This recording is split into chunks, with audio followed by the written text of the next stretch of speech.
In this music video for Into the Silence, 73-year-old artist Chen Wu-jun paints pictures of those disappeared by Taiwan's government.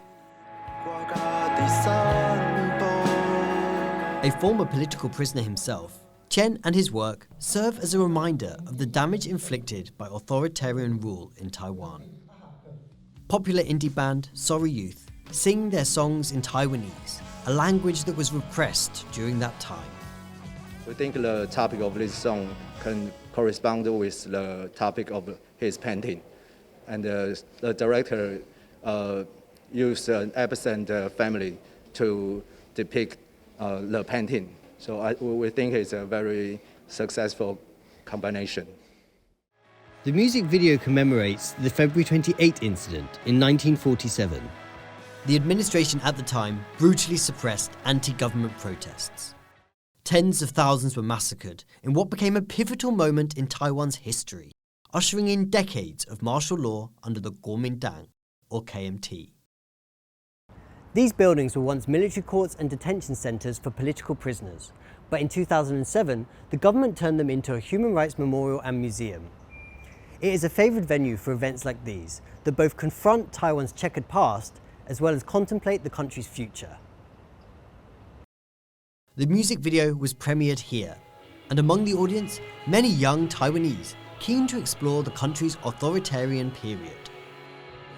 其實我感覺很感動，因為本身我本地就介意這個歌，就是我本地就介意拍攝。近幾年，就是關於台灣歷史的研究，還有一些作品都越來越多。對，那我其實還蠻喜歡看這類作品，所以我會覺得蠻重要的。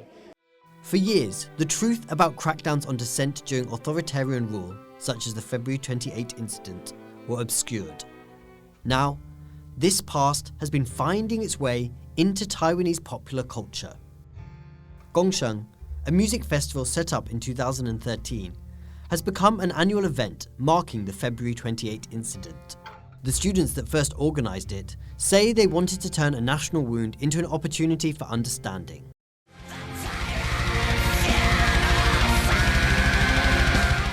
Heavy metal band Thonic have dedicated a whole album to exploring the massacre.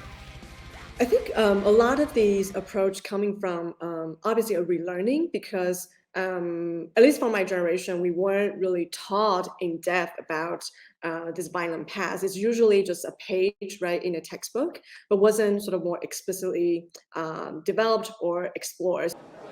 Taiwan is often described as an enthusiastic or even raucous democracy, with high voter turnout and an engaged civil society.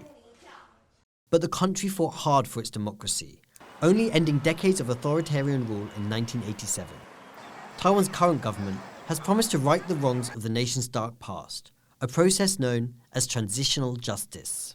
I think a lot of young people today think about issues of transnational justice, not only in relation to the KMT government, but also think about it more diversely, such as including LGBTQ equality. I would say that's also part of the agenda of transitional justice, as well as a lot of young people today care about environmental issues. Through art and music, young Taiwanese are taking the initiative to reflect on their country's past and to forge its future. Damon Lin and Glauert for TaiwanPlus.